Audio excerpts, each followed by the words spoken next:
La firma nero su bianco è quella del ministro alle infrastrutture e trasporti Danilo Toninelli. Il tram di Padova si farà. Deliberati dalla conferenza unificata Stato-Regioni 56 milioni di euro che il governo Gentiloni aveva assegnato alla città di Padova a fine anno.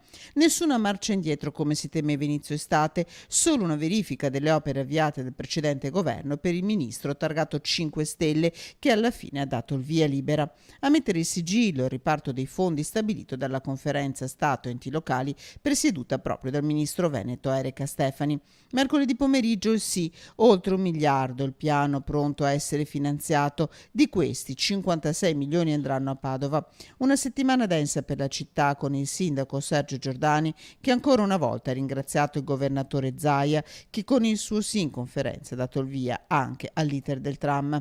Il comune è pronto ad andare avanti e spera addirittura di portarsi a casa i 2 miliardi per la realizzazione del SIR 2. Il bando scade a dicembre. Intanto si parte con il progetto che prevede l'apertura dei cantieri tra 2 anni.